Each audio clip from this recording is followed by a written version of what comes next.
We are reviewing more declined logos from LogoGround today. Let's go straight to the first one.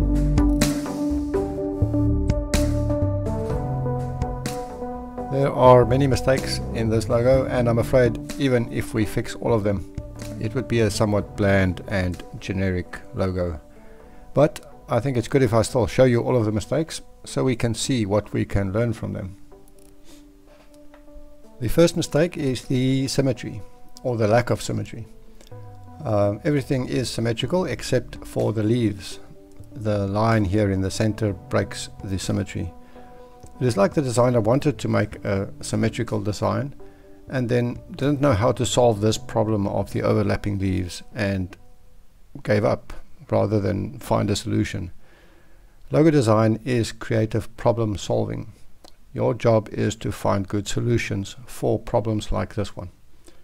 A better solution, I think, would have been to simply make that line straight to preserve the symmetry, or to move the leaves further apart to get rid of the overlap. The next issue is this line here. It is almost vertical, and this one is almost horizontal. The problem with that is that when you convert this to a raster image like a JPEG, you will have bad pixelation on those lines. A line has to be either vertical or horizontal or more diagonal than these. Almost vertical and almost horizontal is no good. It will pixelate.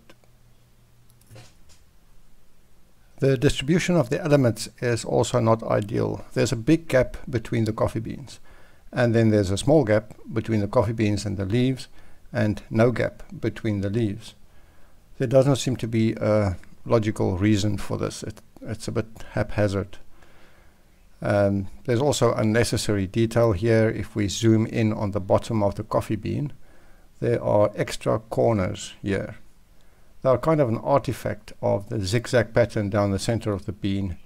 They don't add anything here except unnecessary complexity. Much better to straighten them out. And the last thing that I want to show you in this logo is the colors. Not great.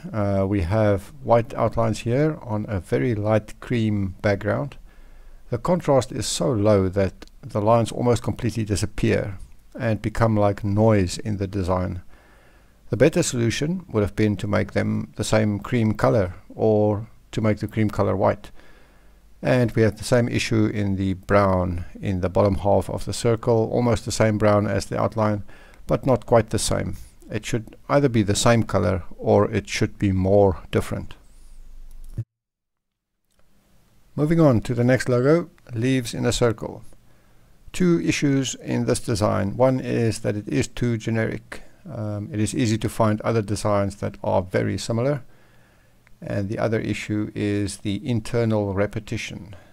It's the same leaf, copied and pasted a bunch of times, and that's not very interesting.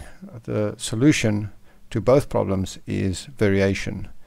If you add different leaves and maybe some flowers and some vines or branches, you quickly arrive at something that is a lot more unique and interesting and captivating. And if you want to take it to the next level, why not add an animal, or get very creative and add something completely unexpected? You can be as creative as you want, so why stop with just some leaves in a circle? It is not enough. It's not a logo yet. The next one, not a bad logo. I think it has potential, but there seems to be too much going on. It looks like we have the letters SOS and what appears to be solar panels and windows and a sun. SOS is the Morse code sequence that signals an emergency or a ship in distress. I'm not sure how that is relevant to solar power. I don't see why those letters are here. I guess it could make sense if you have a company that installs solar panels in an emergency, but are there companies like that? And windows and solar panels have nothing in common apart from being fixed to a house. Too much going on, and this is compounded by the fact that there isn't a consistent style throughout the design. It feels like parts from different logos assembled into a heap. This logo needs clarity. This letter S logo was declined for being font-based, which means that we recognized an existing font in that letter S design. The font is called Magneto. It's a cool font and it has its uses in logo design. The capital letter S looks like this. If we rotate and resize and overlay, we have a match. This is not allowed. This letter S logo is more the work of the font designer than of the logo designer. The font designer created a cool shape. The logo designer just added a rounded square. You cannot use someone else's design as the basis for your design. If you want to create a letter S logo, you have to create your own letter S. You can of course take inspiration from a font, just like you can take inspiration from someone else's logo, but you cannot copy a font, just like you cannot copy a logo.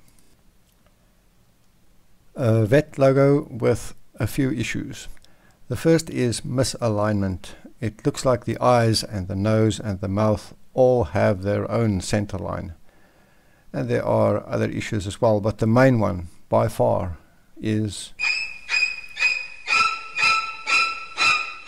Comic Sans. You cannot use Comic Sans in a logo. It is not a bad font, it is actually a good font, but it is so common and so widely used and overused that it has become associated with amateur design. Professional designers never use it. If you use it in a logo that you want to submit to LogoGround, it is virtually certain that your logo will be declined, even if the rest of the logo is brilliant. Okay, let's end this video here. More logo reviews to come in the next one. I'll see you then. Thanks for watching.